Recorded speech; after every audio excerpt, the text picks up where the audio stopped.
Hi, everyone. Welcome to Genealogy Adventures. I'm Brian Sheffy.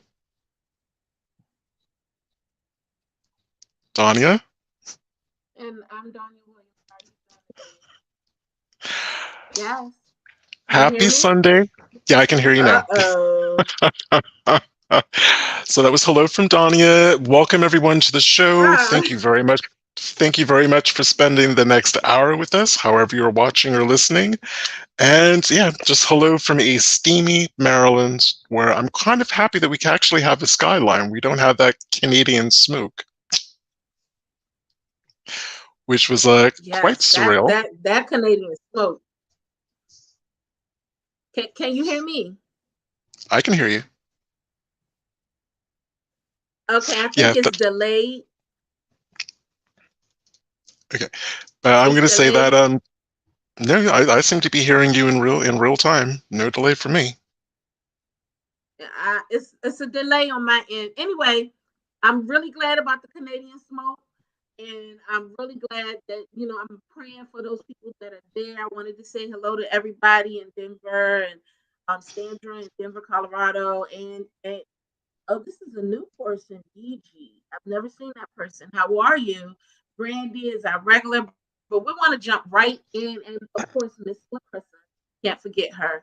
So we want to jump right into our show today about universities researching the people that built their universities in one way or another, or those that were enslaved. So, Brian, are you introducing them?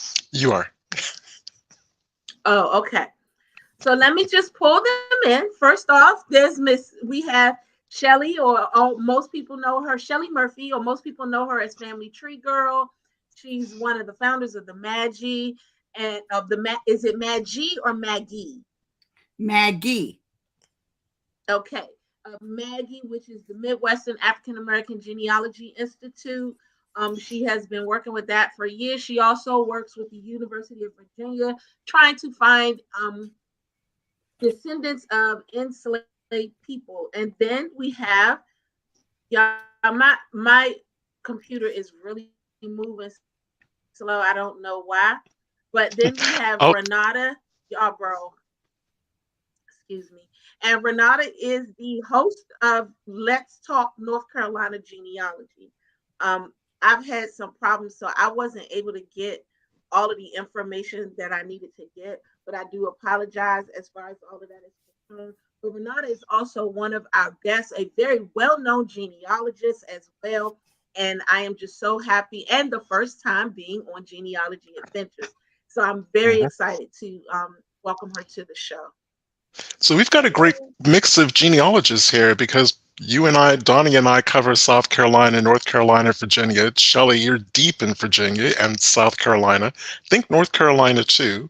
And Renata, deep knowledge of North Carolina, specifically counties that I'm not particularly familiar with. So quite a rich mix here. And as Donnie was saying, today we're talking about universities that are hiring researchers and genealogists to trace the descendants of people who were either enslaved by those universities or enslaved by people associated with those universities. So that could be lecturers, that could be administrators, that could be university chancellors, um, all kinds of people. And I guess for me, what's really kind of interesting, and I think Shelley, we're going to get to it in a minute. I think your project was it was the first I'd ever heard of a university doing it. I'm not sure if that was the first university project of its kind or whether it was an early starter. But now we have places like Harvard. Harvard's just launched more towards the beginning of this year. They're doing a massive study about people who were either enslaved by Harvard or enslaved by the people who created it, taught at it, administrators, chancellors, all those kinds of people. So it really seems to be like we're in a zeitgeist moment where universities are kind of owning up to their past, owning up to this part of their history. Um, and I'm going to start with you, Shelley. What, in terms of University of Virginia, what do you think prompted their journey down this road? Students. Got It to was the give it to the students. students. It was student led. And to respond to your earlier comment, I believe Brown might have been the first ones out studying. I'm not totally sure, but I think Brown University might have been. And that's a great question because I'm going to actually find that out. But yes, student-led. The Board of Visitors, who is over the university in Virginia, put out apology for slavery in 2007. Students at UVA basically said, I don't think so. That's not enough. There was a small plaque that was put down on the sidewalk, and just they kind of rallied together. Ended up a commission was put together by the current president at the time, and that was Teresa Sullivan.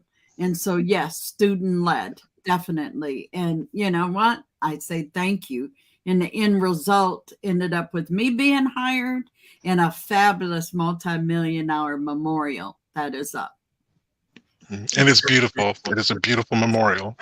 And Renata, your project, and forgive me if I say it the name of the university incorrectly. Is it Wake College or is it Wake University in North Carolina? It's Wake Forest University. Wake Forest. And what led up to their decision to go down this road? So it was also a student-led effort. I believe back in 2007, if I remember correctly, the students began this journey of wanting to find out more about the enslaved laborers that had originally been hired by Wake Forest.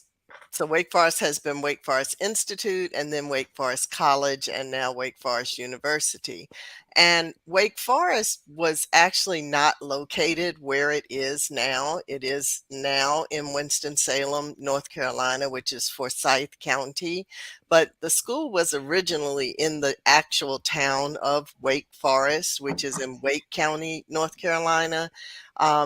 And I think that's part of why maybe it took some time for the students and the people on the current campus to actually make the connection, because they moved there in the 1950s. So we're talking about a totally different location. But they did begin to start, looking into this, and then Wake Forest created its Slavery, Race, and Memory project, or commission, I would say, which I think 2019, I don't have this all down pat, but I think it was 2019 that the president of Wake Forest University issued a formal apology.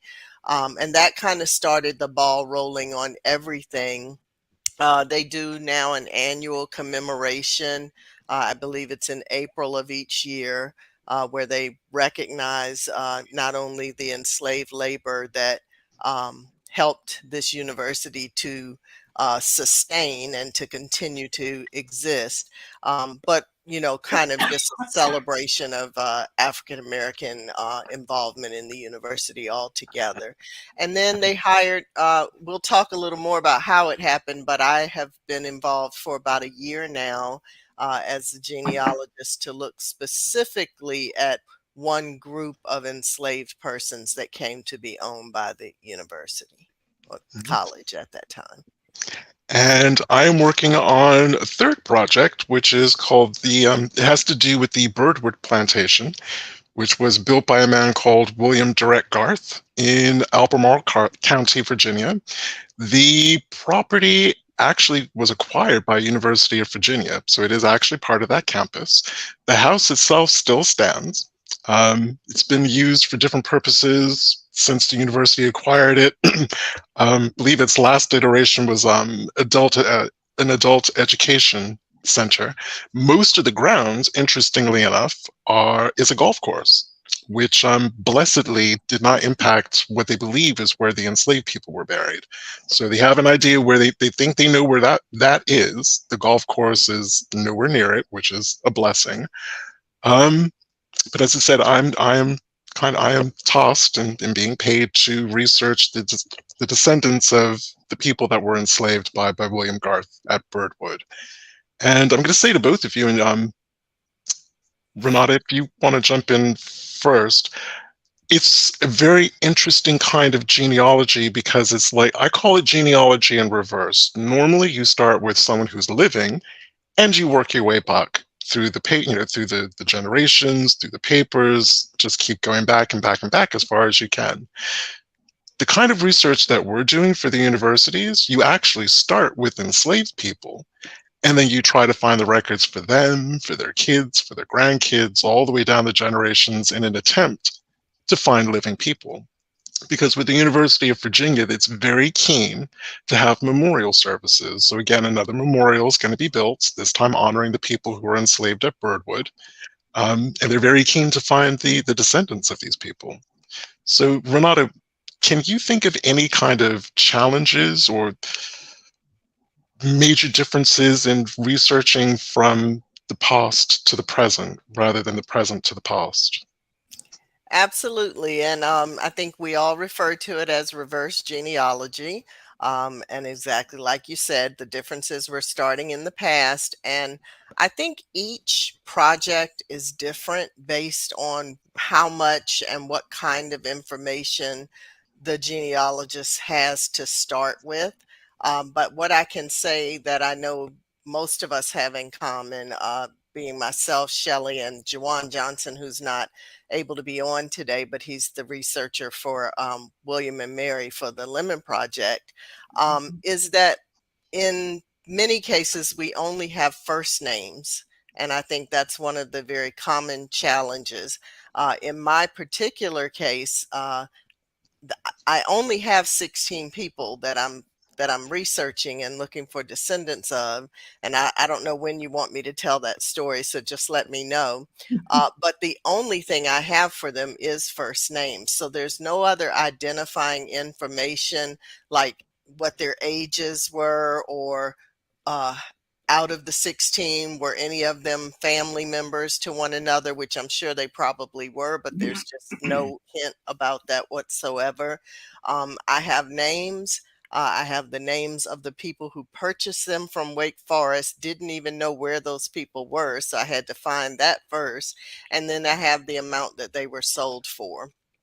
So that's definitely a barrier, but that might not be the same set of barriers that, say, Shelley would have, because, in my case, one of the other problems is the fact that the university is not even located, where, as I already mentioned, in the same place that it was located during times of enslavement. Well, what you also don't know is that the 16 enslaved persons that I'm researching, they were 2 or 3 hours away in another part of North Carolina, and they never even set foot on the campus of Wake Forest College. So I'm researching a totally different area of the state than where the college actually was. So Now, it's complicated. that is a challenge. That is definitely a challenge. Shelley, what are your thoughts on that? Well, first, my job is to find free and enslaved laborers from 1817 to freedom, and then find descendants. The biggest challenge, I'm going to agree with Renate, is the first name only, but not just the first name only. I was given a list that was put together by students from the financial records anywhere that funds were paid for slave labor. You had the professors, you had Thomas Jefferson himself, Brigadier General John Harthrell Cox, different plantations in the area, the professors, as long as, again, who's in the community. But my challenge was, when I got that list, there's over 2,000 entries. 90, I want to say, I'm going to be generous, 90% are going to be first name only. There's no location of where they are. There's no ages, just and any of the details, like Renate was commenting. So we've got the same challenge, just as anyone researching back during this time, if it's our family or whoever. And not only do I know location, but the person that they identify as the slaveholder might not be the slaveholder. It could be the overseer. It could be the attorney managing the estate or an executor managing the estate. So one of the first things that I actually do is track the whoever that is that had control to rent that person. I go for them first. And besides mapping out specific area, Albemarle, as you mentioned earlier, and I made my research area the 8 counties surrounding Albemarle County. And the reason I did that is because this is Thomas Jefferson's University, and I just figured a lot of these folks are going to be his friends, and his friends are not going to be that far from him. And so I, went from there. But that was the challenge. Still is number one: where did they come from? Who enslaved them, or who had the permission, in working out those details. And then of course the first names only. I don't have any values or anything. That would help if I could track some money, but I don't have it. So it's a challenge. And added to that, with Albemarle County, Virginia, we also have boundary changes, which has impacted my Garth research, because William Garth's great-grandfather, John, the immigrant, I couldn't understand what was going on between papers being in Louisa County and papers being in Albemarle. And then you start looking at when Albemarle was founded, what counties were cannibalized to create it. And I'm like, oh, they didn't move counties. They stayed on the same land that they always had. It was the boundaries that changed around them. Absolutely. So again, it's something that Donya and I have harped on over 6 seasons. Always factor in boundary changes when you're researching in the county. My project, I probably got dealt the worst hand possible. I knew it quickly became apparent that the Garth family in Albemarle were the kind of family that liked to keep its enslaved people within the family. John, the great-grandfather, he was documented as his preference was to buy African children straight off the boat. And I'm assuming he did that because then he could just train them up however he wanted to train them up, kind of a thing. So those kids that he was buying are going to end up being the ancestors for a lot of the people that I'm researching for William Garth. Do you know I was able to find probate records, estate inventories, and deeds of partition for all of William Garth's patrilineal line back to John. Cannot find for love nor money William Garth's 1860 or 1861 inventory, which doesn't seem to exist anymore. There was accounting paperwork done where the people who did the inventory got paid. I even know what the date the inventory was done. Doesn't exist. Nor does the deed of petition, because Andy Kumbo Floyd, who I took over as the lead researcher on this project, she took a second stab to try to find it. She couldn't find. She actually went into the stacks to look for them. She couldn't find it. And Kurt sounds like you, Renata, going. And I did the same thing. I can't remember poor Kurt's surname. I know it's Kurt Van something. Kurt Van Dyck, Dr. Kurt Van Dyck. Yes. That's it. He also went to the Library of Virginia, went through the stacks to look for both. He couldn't find them. So I do not have a definitive list of the people that William Garth enslaved at the time of his death. So what I've had to do, blessedly, his children who stayed in Virginia did freedmen labor contracts. So I'm getting the names of the enslaved people from those. I'm finding them in the 1870 census. I'm finding them, they're obviously in those 1867 freedmen labor contracts.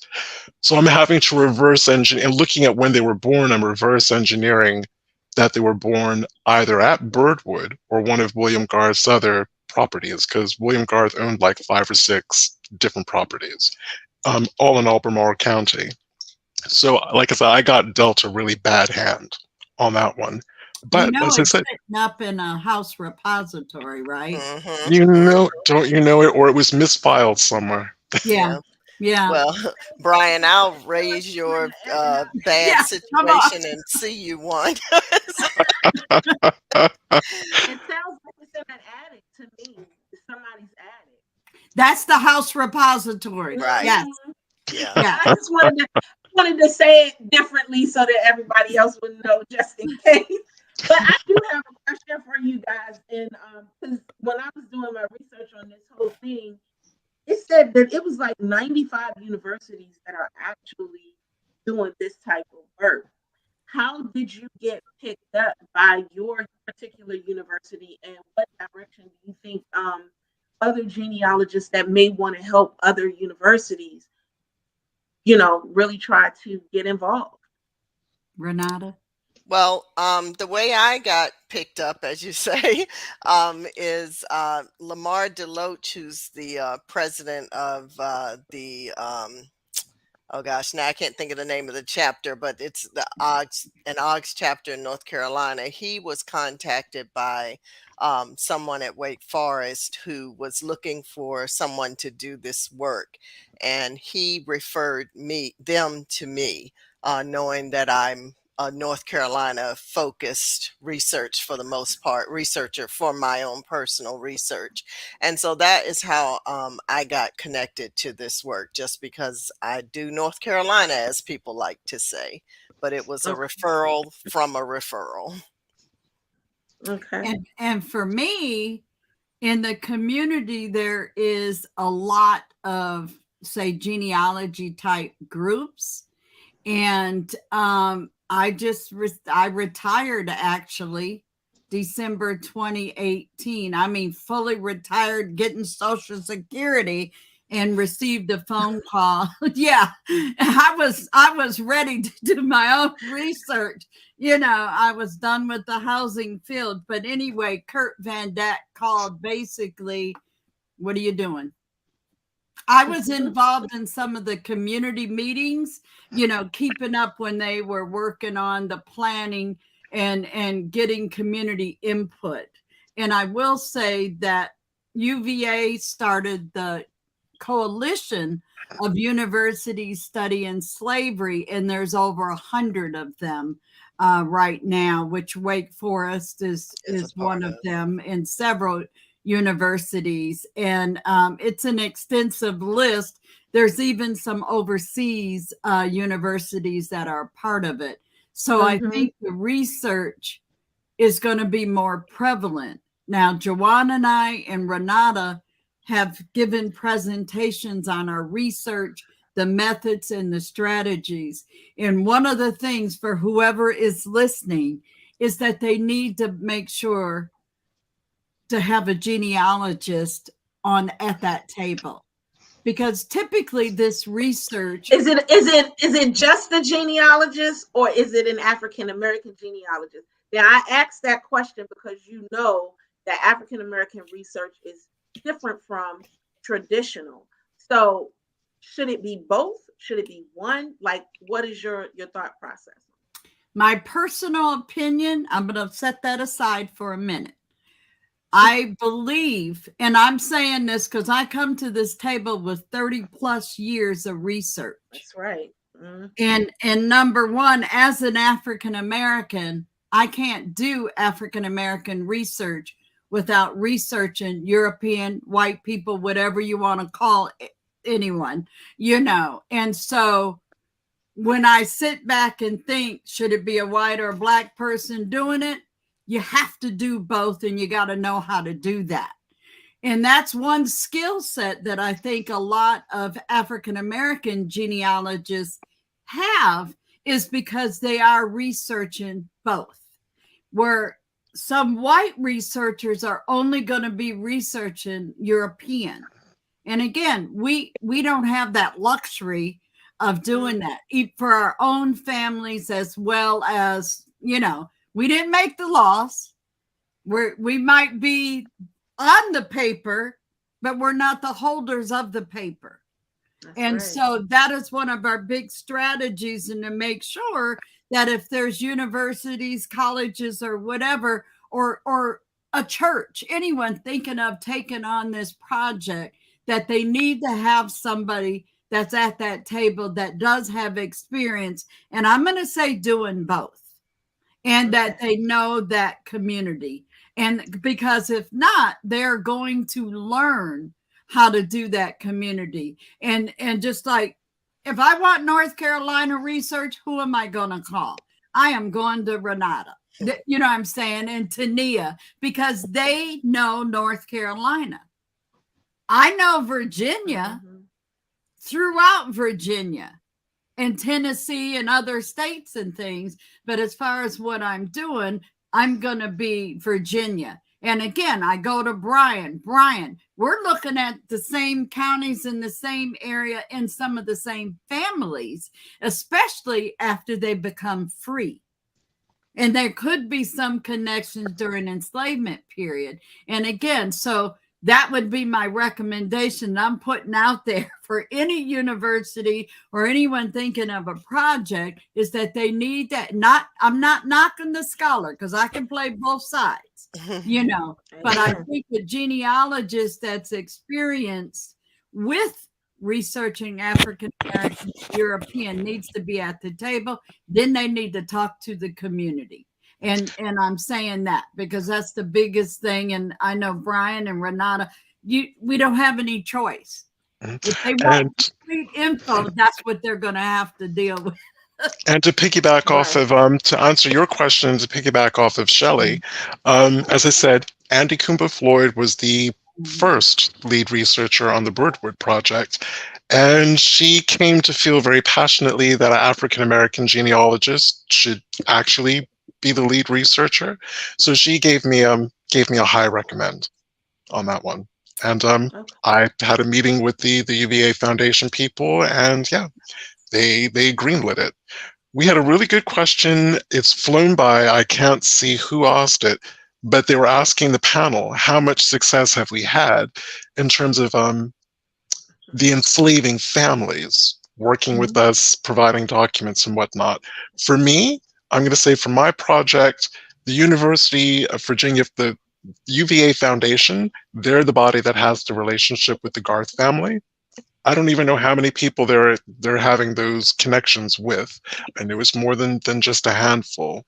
So I'm kind of letting them get on with their, developing that relationship with Garth family descendants while I carry on doing my research and writing all of that research up. How about you, Shelley, and how about you, Renata? Your projects are different, so you don't really have enslaving families like that, but so if I will answer that, and I'd like to, if you don't mind, just kind of tell a little bit about my project, because it is a little different. But I will say that as of this point, I have not reached out to descendants of the enslaving families yet, and I probably won't need to, except for in just a couple of special cases.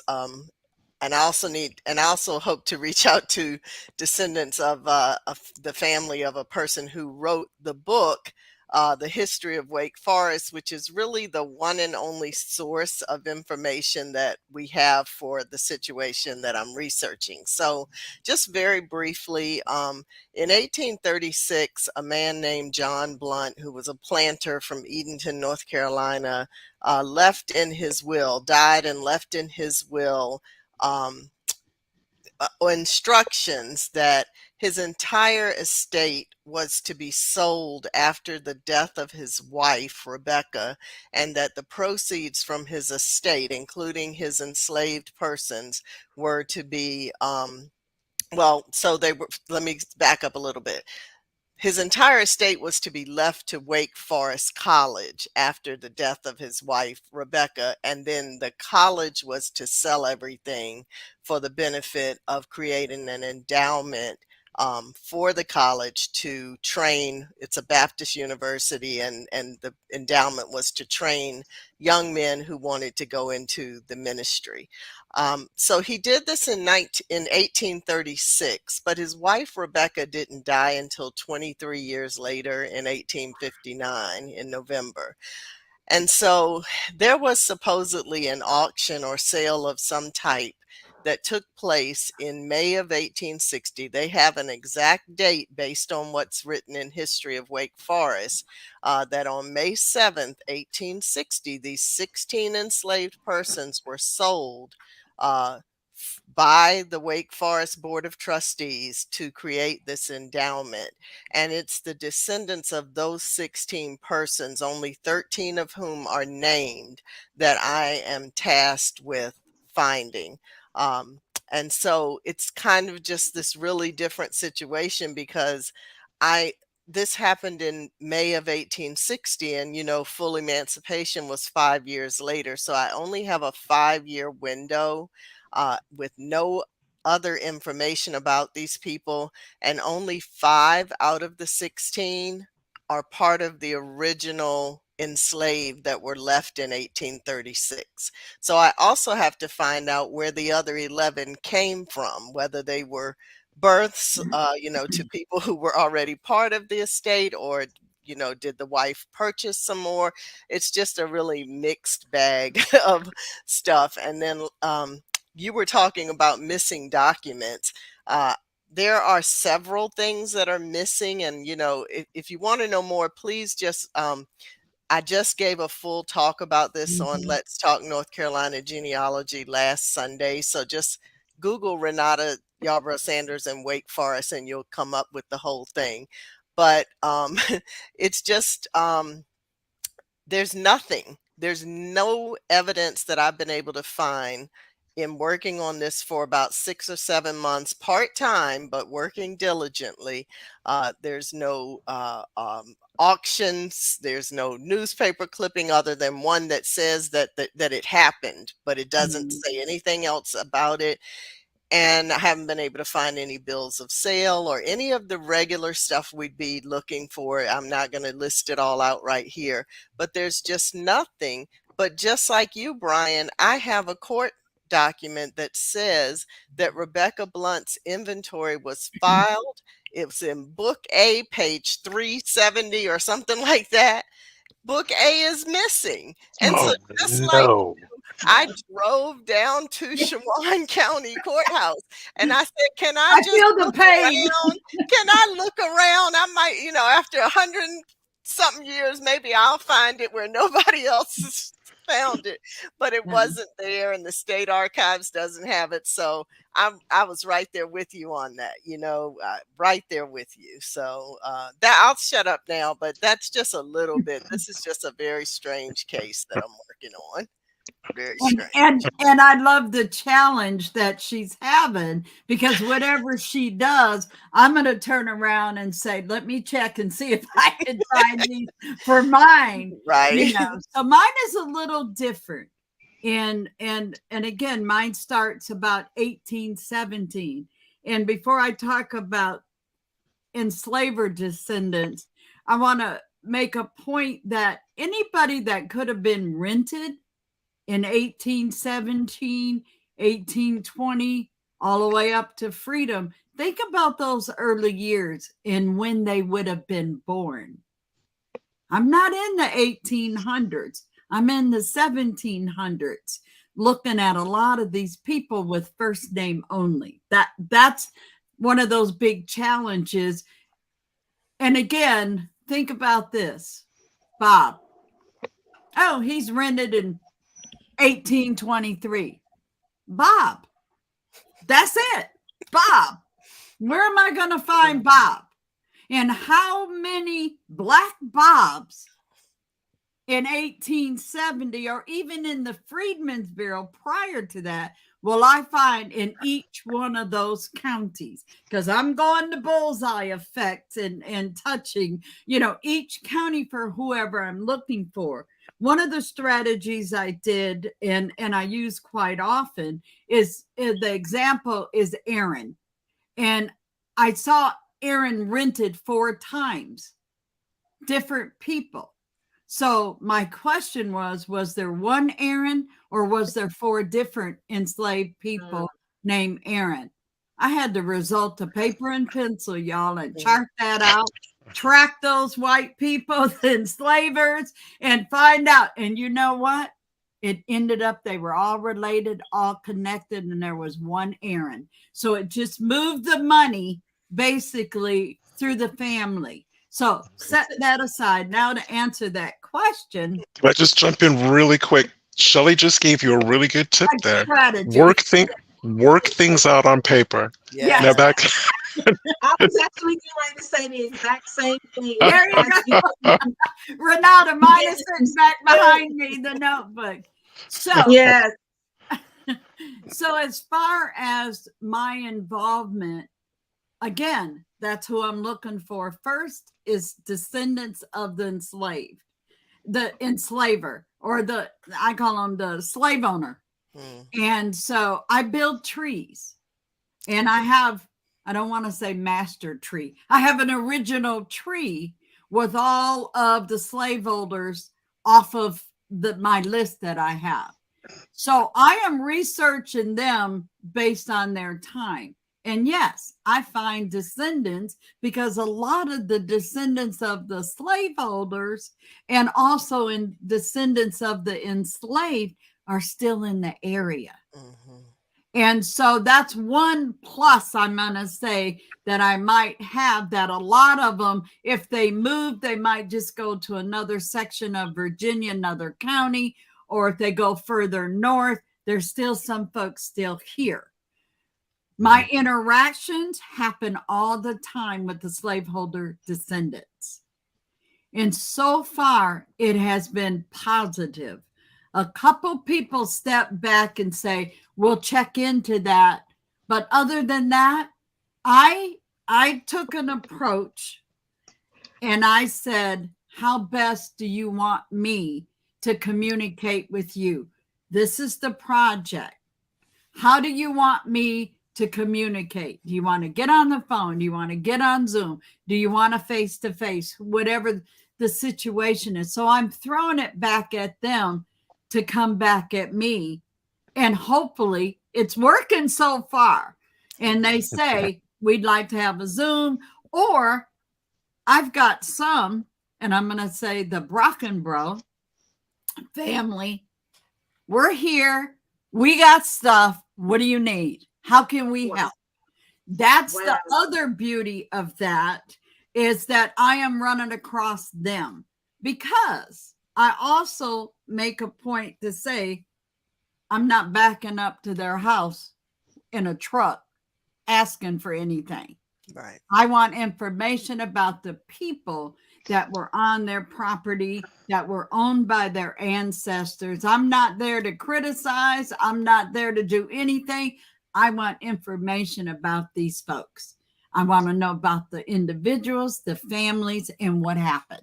And if you got any photographs or documents, I just want copies, and so I'm, back off. And so far, I'm good.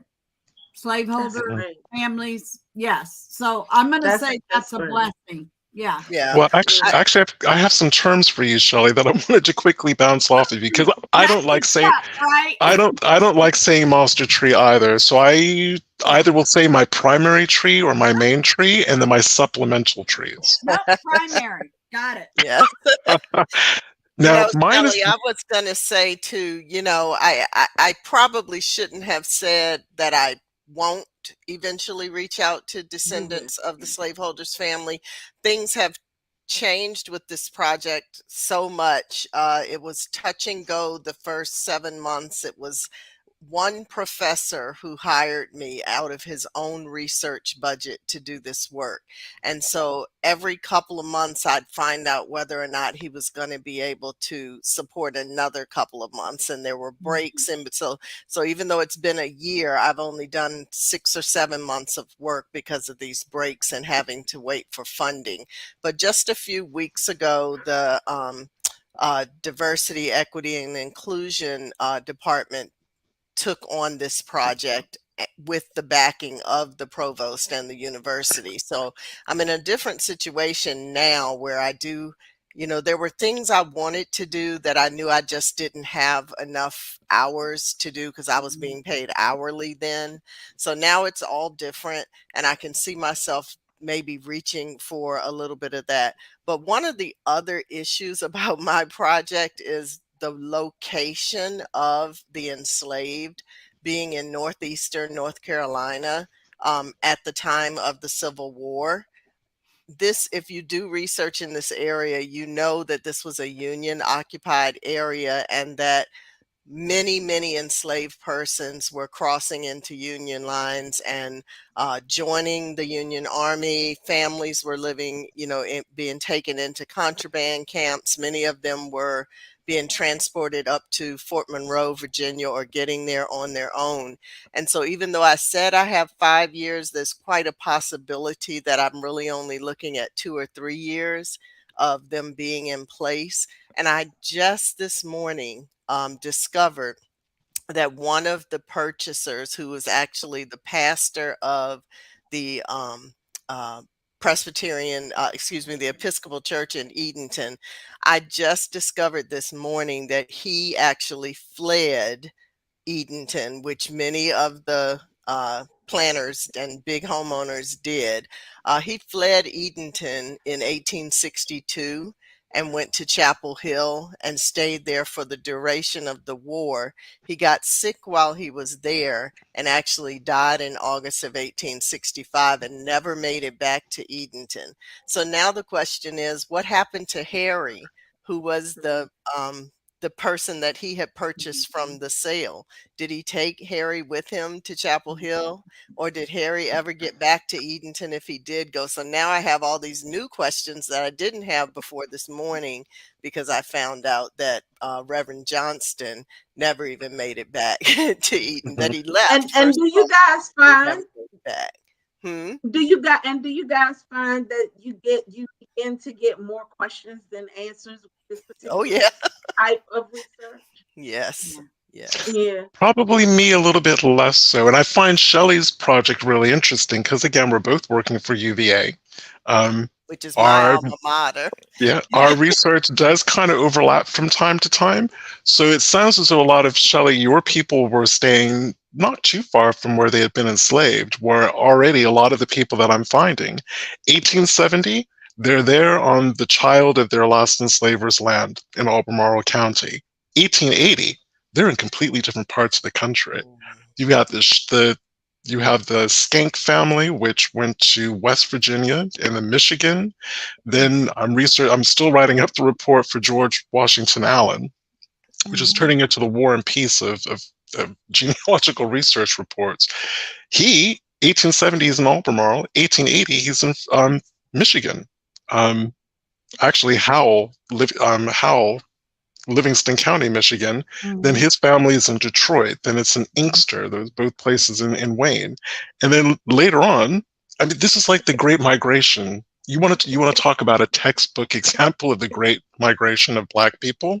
Yeah. Go north, then go west. For some reason, I don't know why, they chose San Bernardino County. That was the place, and you see them all going. Might have been jobs or religion that took them that way after freedom, or family. Gold rush. Yeah. I do want to make a comment.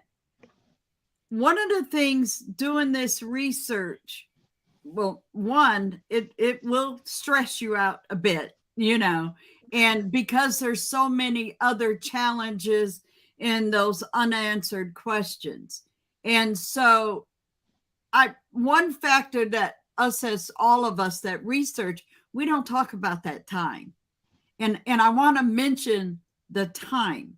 And the reason I'm saying that, yes, we got the brick walls, but brick wall is not talking about the time. I've been doing this project for 3 years, and I'm doing reverse genealogy all daily. It's one or the other.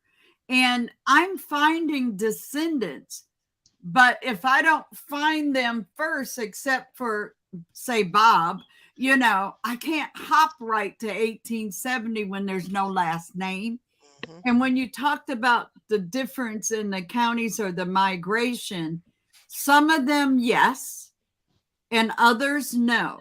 They might have been enslaved in Albemarle, but after freedom, they're in another county. And the line starts there. Then that line goes to Chesapeake, or north. And so it's tracking them. But again, I think a lot of mine has to center a lot on the slaveholder to at least get to that point that they had this enslaved person. That's a huge, huge, huge challenge right there, because did they have a will? Did they pay taxes? Anybody showing up? And it's, how do we find people or let people know we're doing this project? Right. And with Renate and I both on here, we're hanging out on Friday night because we know Freedmen Bureau is a critical collection prior to 1870. And Brian, you mentioned that you were finding the labor contracts. Well, I'm finding the labor contracts in 90% of the time, that's the former slaveholder. So I might be able to attach, and stuff. But again, we're dealing with first name only, which changes just like surnames. Here, every plantation, I'm going to say in Virginia, has Suki on it. Now, the Suki of South Carolina. Yeah. Exactly. Sarah, Susie, what is it? Who does she become? Sally. And this is what I'm learning over this time. And same thing with Ned is also Edward, or vice versa. And so William. Every time you're researching, you're doubling or tripling, trying to make sure you got the right one. And so hopefully that helps for people to realize that in Marion, it's going to have to go. And that's why I say 3 years. Yes, I might have 75, 80 descendants, individuals, but I want people to know that we're doing this work. You got ties to these areas, any of these areas, speak up. Hey, I got people in Central Virginia. Hey, I got people in North Carolina, around Wake Forest, or wherever the location is. We need the community, to come to us. We're doing the outreach, we're doing this show, we're doing presentations, but we need folks to say, wait a minute, I think my people were in that area. Just contact us. And I just wanted to say, I was not really comfortable sharing publicly about the project when I was just doing it under the one professor, because he was fighting to get the university to get behind this. And so that's why you all are just starting to hear from me now, because like I said, it's only been about 2.5 weeks that it's been picked up by the university. And so I did the presentation on Let's Talk North Carolina, and it's not, I can't give you a full, in a 45 minutes or an hour, I can't tell you everything I've done and everything I have found and haven't found, but it's a good overview of the project, and it talks a lot about some of the challenges of the project.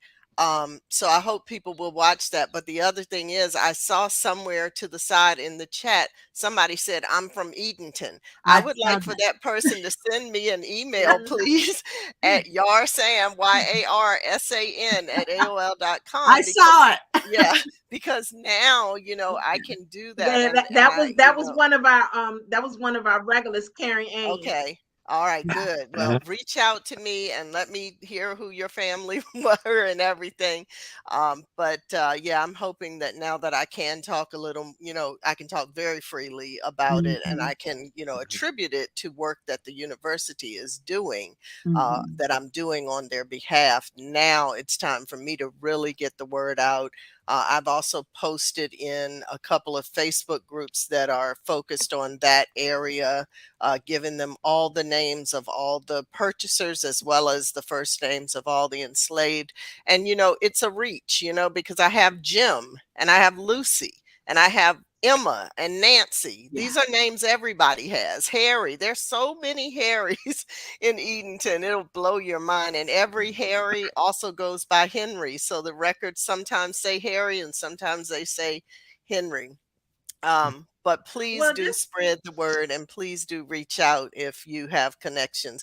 And just really quickly, one of the purchasers actually lived in Accomack County, Virginia, which is on the eastern shore of Virginia. And then one of the enslaved, Mary, great name, she actually ran away before the sale, and they captured her in Norfolk and put her in jail in Norfolk, and she was sold in Norfolk to someone whose last name was Williams, and that's the only thing we know is Williams. So you got Mary, which everybody's name is Mary, and then you got Williams, which everybody's name is Williams. So don't know what I'm going to do with any of that, but So I just want to quickly answer a question. That's what I wanted to put that question out to all of y'all. I think it's the same one from Randy. Yeah, the DNA 'Cause question. I think for all of you, because all of you deal with first names in most instances, and I think that was a great segue into talking about DNA. How has DNA, this was done by Randy Simone, how many of all of these people that you have traced are traceable back to DNA? Or because I'm going to take it. DNA? I'm going to take it first. You go first, I'm then going Renata, to take. then I'll Yeah. come in. So DNA does not form any part of my project, largely because the foundation has not worked out a way to safely store that kind of genetic information. And until at least they can sort that out, not going to be part of my project. In theory, any of the people that are in my reports, provided they had descendants, would be traceable via DNA. But I say again, DNA is not part of my study. I would have to find the first person first to be able to get them to test or see if they've already tested, so that any other suspected descendants could, if I find that they should be related, could be tested against. So that is something that I see and hope for in the future, but it's not even something I've discussed with the university yet as far as them sponsoring that. But that would be helpful because we don't know how any of the 16 are connected to one another, except for the 3 that we don't have names for, which are 3 children, and they're only referred to as children. So we know who their parents are, but we don't know what their name. We know who their mothers are, but we don't know what their names are at all. Shelley? Yes. Well, and I owe you on this one. I'll probably just take you out to dinner because you brought that up in a meeting, and I was like, no. Me. But no, yes, he did, Donya. Well, number one, I'm the only researcher. And if it wasn't for the folks on Freedman Friday in interacting with other researchers that not just this project, but researching, their own families and things like that, or that they think they have ties to Virginia, that DNA comes up. And I'm going to tell you about one of the projects. And I'm not heading it up, but one of the researchers, David, and I don't know if he's here or not. He's on here. Okay. So I'm going to blame this on him, but this is very positive because what happens is that we start seeing some common things. And so one of the enslaved laborers was a Peyton Skipwith. There's a building named after him. He was freed. He was a brick mason at UVA grounds, so on and so forth. Well, David and some others took on a project and started collecting DNA kit numbers. And right now, he is connected with two of the two brothers of Peyton Skipwith. Peyton Skipwith, y'all, was born in 1800. And his brother, George, was born about 1802. David has contacted descendants of the George line, and I'm going to say it this way, that left Fluvanna County because the slave owner sent 49 people to Alabama, and then some of them went on to Alabama. Sent them to, Alabama first, then they go to Mississippi. Right now, that project has over 2,000 connections to Charles and Nathaniel, who are descendants of Peyton's brother, George. DNA is going to be wonderful. But if you take on DNA, and I'm looking right at Brian, if he breaks that up again, it's also about the capacity. And I'm saying this to Renata too. It's wonderful, but when there's only us as the researcher, there's not a team. It's about capacity.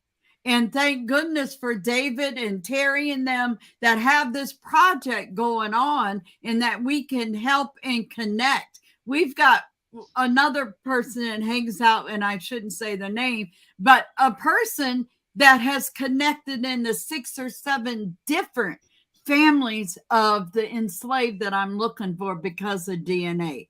It's powerful. It can happen and it's good, but I'm the only researcher.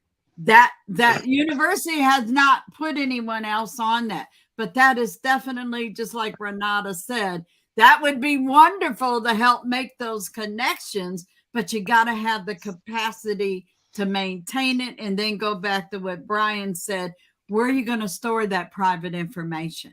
Mm-hmm. And the other issue is the cost. So absolutely. So I find it interesting that the major DNA testing companies for, I guess DNA genetic edutainment, actively pitching DNA testing services to African Americans and Black people, but I doubt very much that they would actually either donate kits or sell them to university projects like ours at a drastically reduced rate. Because it would be great to be able to give, you've identified a group, family groups of people to actually send them free DNA testing kits to be able to pick up more of those kind of enslaved family lines. But as I said, thank you to those that are involved in that, because that helps on the part that I'm doing now to connect genealogy to those folks that are connecting. That gets me there, and they're descendants. Well, I hate to interrupt this conversation, but unfortunately, we are out of time. This is an excellent conversation. I do know, I'm pretty certain that Shelley and Renata will come back and get on the post and answer you guys' questions that we could not get to. I appreciate everything that the 3 of you are doing when it comes to that, because I just don't have the patience nor the heart for it. I don't, because I don't want people to think that I don't research. I research a lot, but in certain instances, especially like this, I don't think that my heart could take it. I just don't. And I don't want to get into something that may pull me away from what I love doing. And I really feel like doing this kind of search will pull me away from it.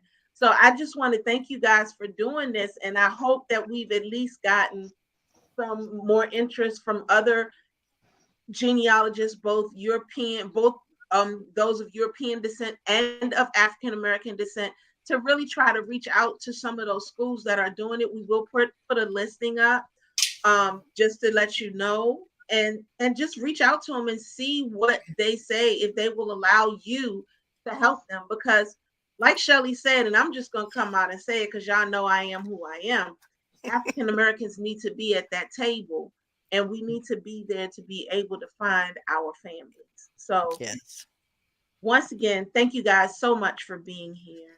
Next week, thank you for having me. No problem. Next week, we will be talking with his name just left my mind, but it's going to be 2 guys from North Carolina, SAR, and they were actually the first to join the Sons of the American, at first African American men to join the Sons of the American Revolution in a chapter in North Carolina. So so I'm Donya. I'm Brian. Thank you so much for spending this hour with us. We will see you next week, Sunday at 4 p.m. Eastern Standard Time. And thank you again so much, Shelley and Renata, for joining us. Thank you for having us. Thank you. Stay online. Bye. Bye-bye.